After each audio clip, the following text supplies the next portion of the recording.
the 16th of January 2026, near a T.S. Legrand Holmes Road in Sector 150, Noida. At around 1 a.m., a video recorded on a phone captured the final moments of 27-year-old Yuvraj Mehta's life. Through the dense fog, a faint light could be seen. It was the flashlight of Yuvraj's phone. He had turned it on while lying on the roof of his Grand Vitara car, slowly sinking into a muddy, water-filled pit. He was pleading for help, begging to be saved. In TBDOA, fire department workers seen tying a rope around his waist and holding a swimming tube before stepping into the water to rescue him. But after moving only a short distance, he begins losing balance and asks to be pulled back. He says the water is too deep.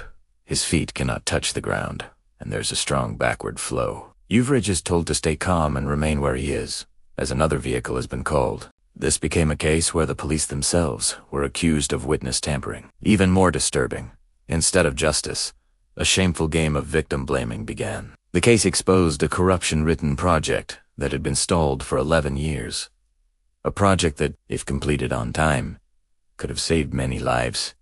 Who is truly responsible for this death? And will those accountable ever receive the punishment they deserve? Yuvraj lived in Tata Eureka Park Society in Sector 1, Noida, with his father, Yuvraj Mehta, a retired managing director of SBI.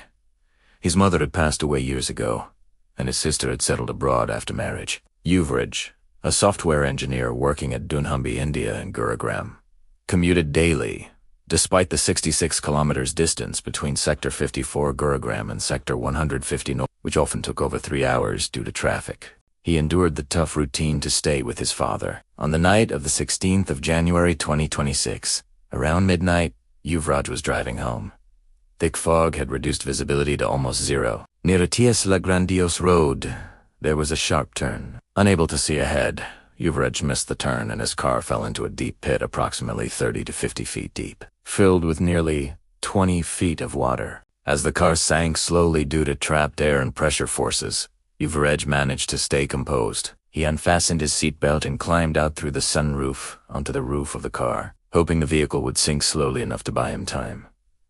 But the impact had pushed the car far from the edge of the plot. He could not swim. He tried gauging the depth of the water but failed. At 12:20 a.m., he called his father. Rajkumar, waiting for his son at home, answered the phone only to hear, "Papa, I've fallen into a drain. I don't want to die. Please save me." Any father would be shattered hearing those words. Rajkumar rushed out and alerted the society group for help. Yuvraj shared his WhatsApp location. The site was barely 200 meters from their society. Rajkumar, neighbors, and security guards searched for about 10 minutes in the dense fog but couldn't see him. At 12:30 a.m., near the road cut, Rajkumar shouted loudly. Yuvraj responded, crying for help. Following his father's instruction, he turned on his phone flashlight. That faint light became proof he was still alive. At 12:50 a.m., police and fire brigade teams arrived. Visibility was nearly zero.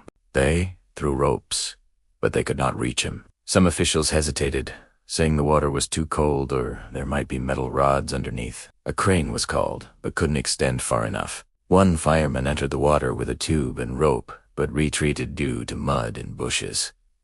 Time was running out. Desperate, Rajkumar himself tried to enter the water, but police stopped him. Around 1:25 a.m., the SDRF team arrived, raising hope, but shockingly, they lacked proper equipment.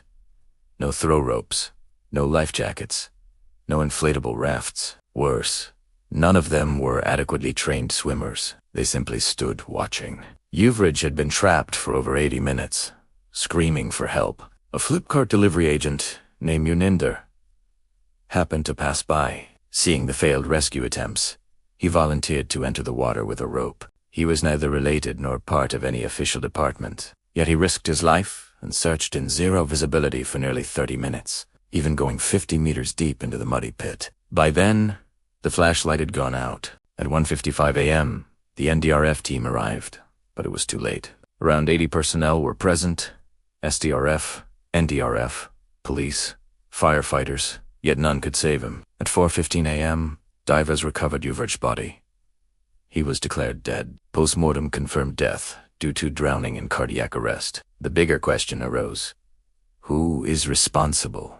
There were no reflective cat eyes, no chevron signs, no streetlights, no barricades. Nothing to indicate the road ended abruptly, just 15 days earlier. On the 31st of December 2025, a truck had crashed into the same low-boundary wall at that location. The wall was damaged but never repaired or secured. This pit wasn't accidental. It was part of the stalled Sports City project in Sector 150, linked to the Noida Sports City scam. Yet, nothing was done. Residents had written formal complaints in August 2025, warning of imminent danger, broken roads, waterlogging, lack of streetlights. Even MP Dr. Mahesh Sharma forwarded the complaints to the CEO of Noida Authority. Still, no action was taken. After Yuvraj's death, instead of accepting failure, authorities allegedly altered the crime scene by dumping debris at the site before said investigation. Meanwhile, Muninder, who initially blamed police and SDRF publicly, was reportedly detained and pressured to record another video, praising the rescue efforts, then began victim blaming. A video was circulated claiming Yuvraj had been drinking at a pub earlier that evening. However, post-mortem reports found no trace of alcohol in his blood. He had attended an official company party at Manhattan Bar in Gurugram and left at 9:44 p.m., hours before the accident. This tragedy exposed systemic negligence. From stalled stormwater management plans approved in 2015 but never implemented, to repeated delays despite funding and IIT Delhi approval. After public outrage, the UP chief minister formed ANSIT. The Noida Authority CEO Lokesh M. was transferred. FIRs were filed against Lotus Green Construction, PVT Ltd., and related companies. 3 builders have been arrested, to remain absconding. But one question remains. If this had happened to a politician's child, would the system have responded the same way? For ordinary citizens, life often becomes just a statistic, and that is the harshest truth this case revealed.